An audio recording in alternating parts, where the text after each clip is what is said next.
iliendelea pale Shilo, Shilo ambapo ni mahali pa Mungu mwenyewe. Meaning the place of worship, it is the most beloved place of God. Mahali pa kuabudia ni mahali pa kupendezwa sana na Mungu. Because that is where God comes and meet his own people. Kwa sababu hapo ndio Mungu huja na kukutana na watu wake. Because that is the only place when mankind run into that altar, we praise and God answers. Hapo ndipo mahali pa pekee ambapo mwanadamu hukimbia na kumuomba Mungu na Mungu hujibu. That is the only place when mankind runs with burden, God comes and takes away the burden. Ni mahali ambapo mwanadamu anakimbianga na mizigo yake na Mungu hukuja na kuondoa mizigo hiyo. So Shiloh was not just a common place, it was a lofty place. Kwa hivyo Shilo sio mahali palikuwa pa kawaida, lakini ni mahali palikuwezeka. But why would God come and remind the children of Israel about Shiloh? Kwa nini Mungu akuja na kukumbusha wana wa Israeli kuhusu Shilo? When you go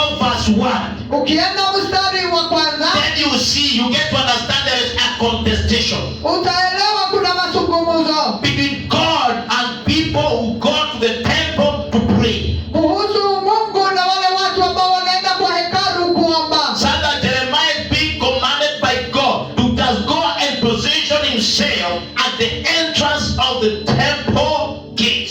Mahali ambapo Bwana anamuamrisha Jeremiah, Yeremia aende na asimame katika maingilio ya hile hekalu. and raise this a question. Na inue swali, Why are you coming in this temple? kwa nini mnakuja katika hili hekalu? You are adulterers, Nyinyi ni waabudu sanamu, but you have never changed. You have never changed. lakini hamujawahi badilika. You are fornicators, Nyinyi ni wasinifu, but you have never changed. lakini hamujawahi badilika. You are immoral. Nyinyi ni washerati, You go there and like the church, but you have never changed. lakini hamujawahi badilika. To an extent they became murderers, Kiwango ya kwamba mmefanyika wauaji, and they were still the church.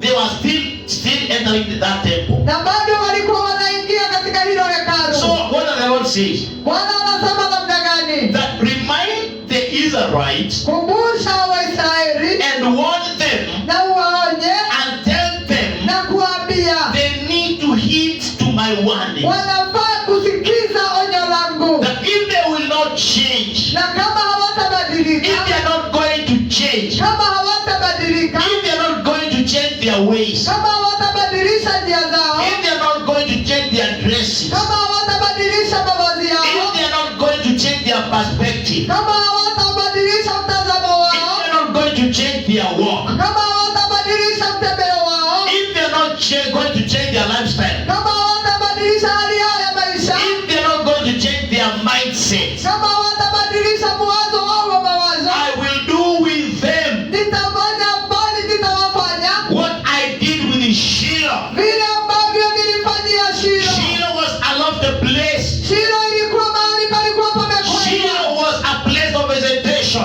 Shilo palikuwa mahali pa mtembeleo. Shiloh was a place of an encounter with God. Shilo palikuwa mahali pa kukutania na Mungu. Shiloh was a place of revival. Shilo palikuwa mahali pa ufifia. Shiloh was a fountain of healing.